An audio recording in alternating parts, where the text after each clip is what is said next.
The official definition of a muscle car, at least according to Merriam-Webster back in 1966, is a group of American-made two-door sports coupes with powerful engines designed for high-performance driving. That descriptor was a requisite addition to the dictionary, given the battle for domination between the American manufacturers racing to unleash potent salvos of automotive might to a domestic market that just couldn't get enough. The push for American muscle exemplifies the adage, win on Sunday, sell on Monday, a quip from a Ford dealer that demonstrated the powerful link between motorsport wins and public demand.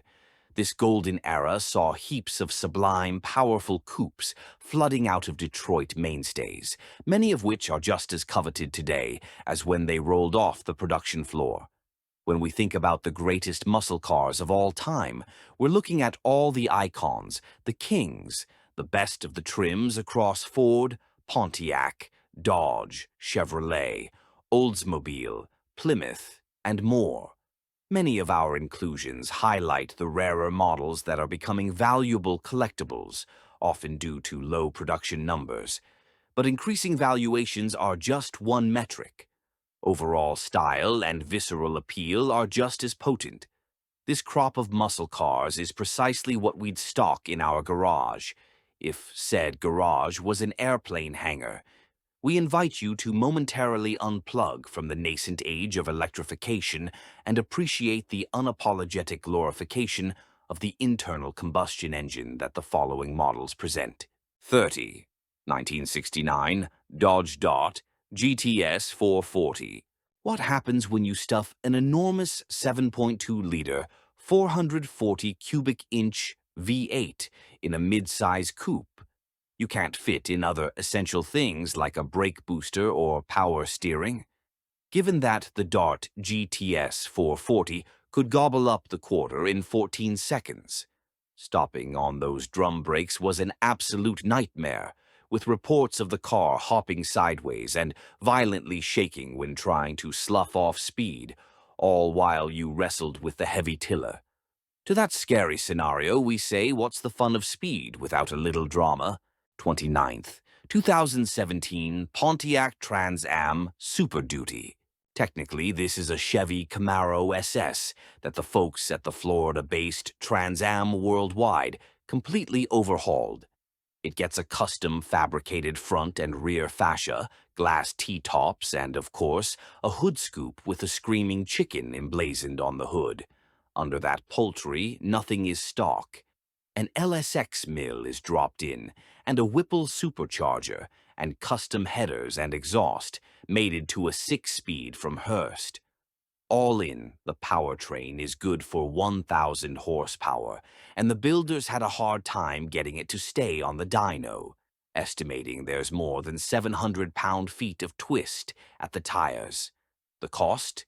More than $150,000, excluding the cost of the donor Chevy. 28th, 1968, Mercury Cyclone GT. The Cyclone's facelift for the 1968 model year was substantial. Gone was the squared-off Ford Fairlane body, replaced by the comely, sleek, swooped-back lines borrowed from a Torino. While the stock engine in the Cyclone GT was downgraded from a 390 V8 to a 302, you had the option to drop in a 427 V8, which generated 390 horsepower. The rarest of the Cyclone GTs are the convertibles with the optional 4-speed transmission. 2766 Chevy Biscayne. Don't sleep on the cheapest full-size bow tie. It's no slouch. By ditching all the fancy things like power seats, power windows, and cheaper carpeting and seats, the Biscayne saved a little weight. It also had incredible tick box options, including a 427L72 V8, which also saw the suspension upgraded with beefier springs, shocks, and roll bars. Or the even better F41 suspension option, which added an even thicker front roll bar and one in the back. Without hood scoops or any outward indicators of these enhancements, few knew what you were packing until you left them in the dust off the line. 26. 1964 Dodge Polara 500. The name Polara is a nod to the Polaris star, meant to spark excitement around the space race of the era. This Coronet successor was a dragstrip dominator, particularly the 1964 models, which could be spec'd with a Ramcharger 426 wedge engine, good for 415 horsepower, or the 426 Hemi, good for 425 horsepower, though it technically generated closer to 550 ponies. With a full dragstrip tune, the Polara 500 was hustling through the quarter in 12 seconds at nearly 120 miles per hour. 25. 1966 Oldsmobile Toronado Jay Leno Edition. Stock examples of the 1966 Oldsmobile Toronado came with a 7.0-liter V8, offering 385 horsepower. But that wasn't enough for Jay Leno, who gave one such Olds the equivalent of automotive steroids by fitting it with a heavily altered aluminum, twin-turbo 425 cubic inch V8 LS6 that produces 1,070 horsepower. From the outside, this muscular Oldsmobile looks stock, but it's actually riding on a revamped C5 Corvette chassis and suspension. And while the original Toronado was front-wheel drive, Leno wisely opted to push all the power to the rear axle of his modified monster. 24. 1967 Mercury Cougar GT. Meet Mercury's most successful launch, the Cougar, with 150,000 built in 1967. Among those, 12,000 were gussied up to the GT trim level. Hiding behind those rotating headlamps is a 390 cubic inch Marauder GT V8, good for 320 horsepower. An upgraded suspension, larger brakes, wheels, and tires, as well as a less restrictive exhaust, helped translate all that oomph to the road. 23. 1969.5 Dodge Coronet Super B a 12. This mid-sized muscle option from Dodge was conceived and launched halfway through 1965, hence the odd nomenclature, and aimed at attracting a thriftier consumer with a need for Mopar. And the 390 horsepower V8 features a new at the time configuration of 3 two-barrel carburetors. Engineers also tinkered with a number of engine and suspension components to increase power and speed. The B in the moniker is believed to refer to the car's B-platform body style, while the Super is self-explanatory when considering the powertrain. 22. 1970 Ford Mustang Boss 429. Back in 1970, a Mustang Boss 429 would have set you back $4,087, about $33,000 in today's dollars. With 375 horsepower, the Boss 429 could hustle through the quarter mile with a respectable time of 14 seconds flat and reach a top speed of 120 miles per hour. The model was only produced in 1969 and 1970, with less than 1,400 examples leaving the assembly plant. 21st. 1970 Oldsmobile 442 W30 convertible. Vying to compete with Pontiac's GTO, the honchos at Oldsmobile ginned up this 442 option, derived from the police apprehender version of its Cutlass. The beefed-up beauty has a 4-barrel carb, 4-speed manual, a dual-plate clutch, and a 455 cubic inch V8, making 370 horsepower. The W30 package tacked on extra speed and efficiency bits, including a functional air scoop on the hood, an aluminum intake manifold, and an upgraded cam. A total of 3,100 examples of the 442 were built, but only 264 of them were convertibles. 20. 1973 Pontiac Firebird Trans Am SD 455, a Super Duty SD. 455 was the beating heart of the 1973 Firebird, And while that wasn't a new engine per se, it had a litany of modifications to help bolster performance. These included a strengthened cylinder block with 4-bolt main bearings to help rigidity. This model variant soon became known as the fastest Pontiac ever. Stock, the engine produced more than 400 horsepower, but with a race tune, including a modified intake manifold, a more aggressive camshaft, and better headers. That SD455 could create more than 600 horsepower and 600 foot-pounds of torque. 1987 Buick GNX. Buick built this modified Grand National for only 1 year, and it was a test run, which explains the X for experimental. It was the fastest production car in the world at the time, with a 3.8-liter V6 that churned out 276 horsepower and 360 foot-pounds of torque, at least according to Buick. When it hit the dyno, those numbers jumped to 300 horsepower and 400 foot-pounds of torque, more than ample to allow the 1987 Buick GNX to reach 60 miles per hour from a standstill in 4.7 seconds. For the record, that was faster than a Lamborghini Countach and that year's Corvette. It's no surprise that the powertrain was so impressive. Buick had help from McLaren, yes, that McLaren, to sort out the engine and suspension. 1971 Plymouth GTX. Plymouth couldn't name its asphalt annihilator the GTO, so it settled on GTX for Grand Touring Extra. Fewer than 3,000 examples of the GTX were built, and restored variants are currently fetching up to $150,000.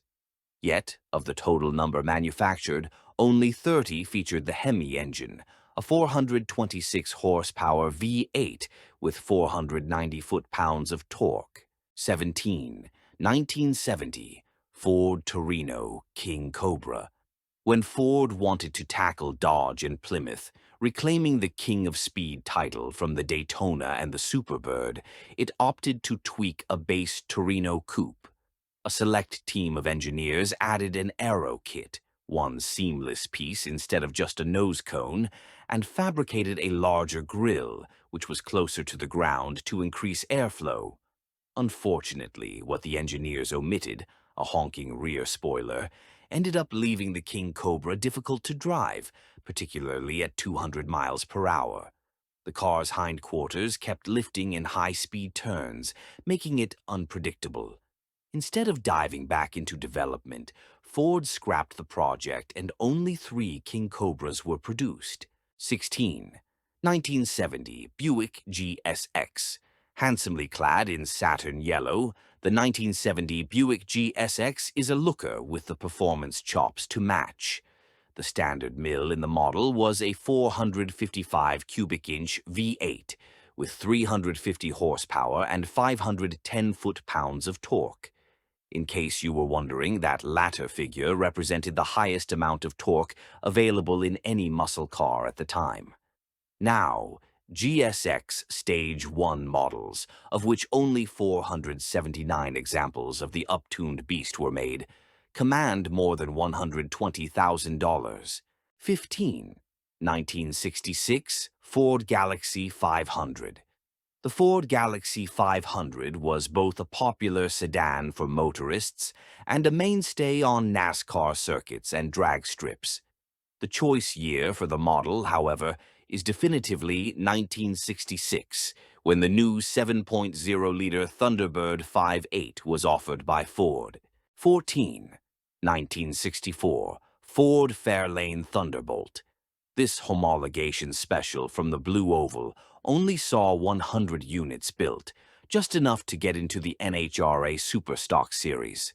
Spoiler, it won. It's a skunkworks project that was just magnificent. Power comes from a 7.0-liter V8 that makes 425 horsepower. Though, again, because everyone was sandbagging then, it's closer to 500 horsepower.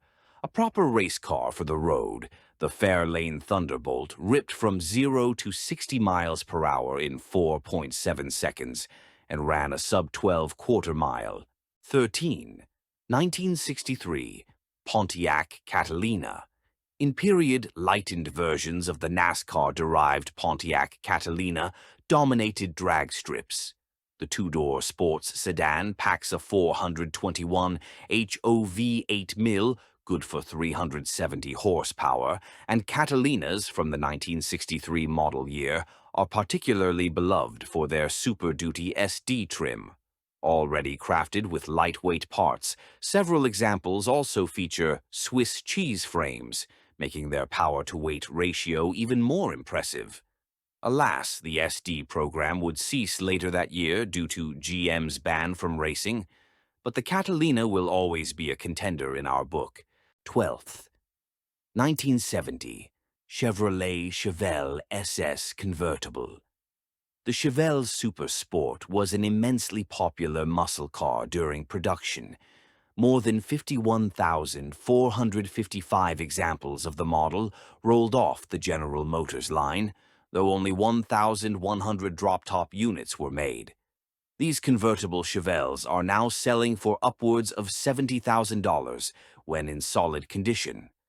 Base power in the top optional models is provided by the RPO L34, a 396 big block engine good for 350 ponies and 410 foot-pounds of twist. 11th. 1969 Pontiac GTO Judge convertible. While the original Pontiac GTO was a powerhouse and a stunner, the Judge trim afforded unique striping, chrome delete on the grille, and a body-colored spoiler, visually ensuring you knew this one was spicier than its cousins. The Judge features a 400 cubic inch V8 with a Ram Air 3 system that delivers 366 horsepower. By 1969, demand for convertibles had waned, and only 150 or so examples were produced, making it the rarest of the top trim. 10. 1970 Plymouth Roadrunner Superbird. If you want a 1970s stunner that can scream to 60 miles per hour in under 5 seconds, a ludicrous time for those days, and has a horn that mimics the Looney Tunes Roadrunner character, Plymouth has your back. The big block V8 with twin Carter carburetors officially produces 425 horsepower, though dyno testing showed that to be underrated, with the speed bomb actually creating 433 horsepower. Car and driver recorded the Superbird flying through the quarter mile at 13.5 seconds, running at 105 miles per hour. Again, blisteringly quick for the era. For comparison, that shuffle is about on par with a 1999 Ferrari F355 Berlinetta. 9. 1969 Chevrolet Camaro ZL1. Fittingly, Chevy only produced 69 examples of the 1969 Camaro ZL1, so when one turns up for auction, it hammers for staggering sums. One recently sold for north of $1 million per Haggerty. With powerful but sleek lines and dog-dish hubcaps, this was the fastest production car to emerge from the Bowtie brand, with some Camaro ZL1s setting low 11 seconds in the quarter mile. It was also woefully underrated. Official specs noted the ZL1 was 430 horsepower, but dyno tests revealed it was actually 525 horsepower. 8. 1969 Dodge Charger Daytona. With a rear wing seemingly ripped off of a jumbo jet, the 1969 Charger Daytona was at the forefront of the NASCAR Aero Wars. It would rapidly devolve into a band, though, and those lucky enough to snag one of the 505 units produced were in rarefied air. In road guise, that 7.0-liter 426 unleashed 425 horsepower, while race-tuned iterations crested more than 200 miles per hour on oval tracks. 7. 1969 Pontiac Firebird convertible, predating the ubiquitous variant of the Firebird with the hood emblazoned Screaming Chicken livery. That decal wasn't available until 1976. This carbon copy of the Chevrolet Camaro SS was widely popular, and more than 11,000 units were produced. Eventually, the Firebird edged out its Camaro cousin in the Speed Wars, thanks to a Ram air intake that would help boost the output by 15 horsepower. 6. 1970 Dodge Challenger Convertible, RT. Dodge dropped its now legendary 7.2-liter six-pack V8 into the Challenger RT convertible, one of the first applications of the prolific power plant, and one that put the car in a fairly exclusive class.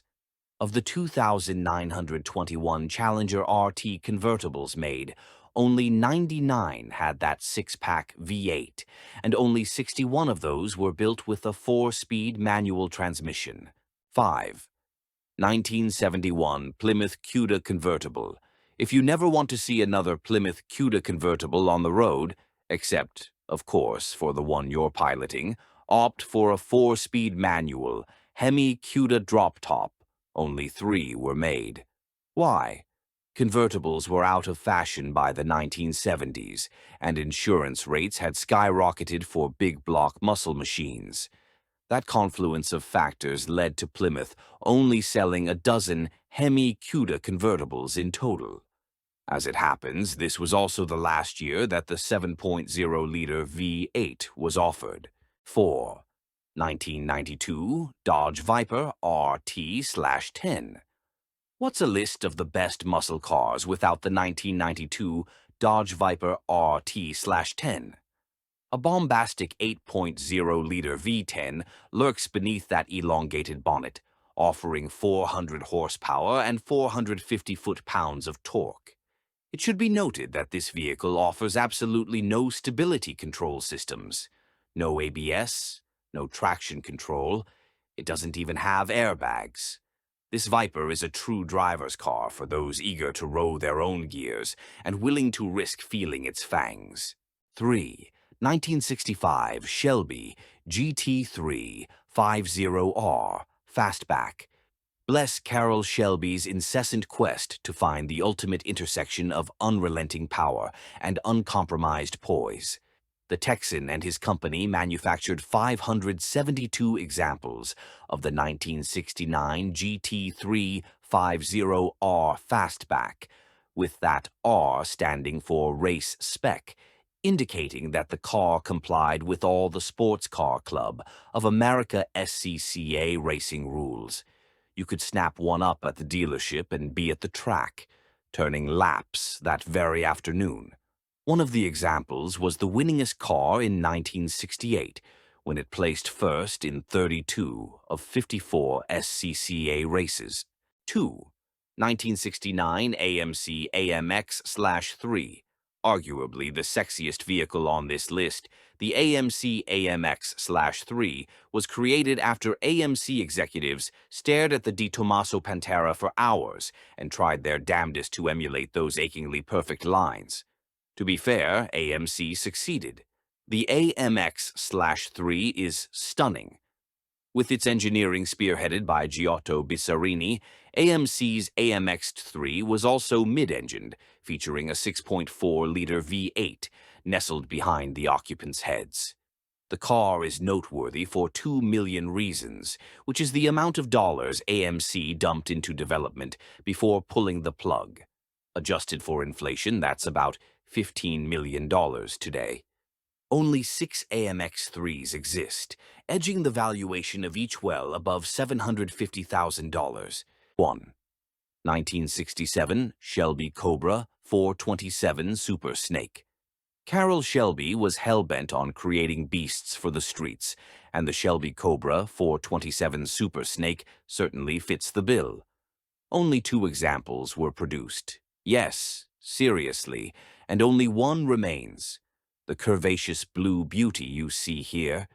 In 2021, it went under the hammer for $5.5 million. The buyer received a beautiful coupe with a 427 cubic inch V8 mill that Shelby ratcheted up several notches with the addition of twin superchargers.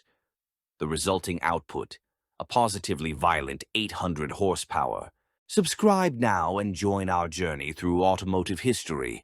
Let me know if you'd like to tweak it further.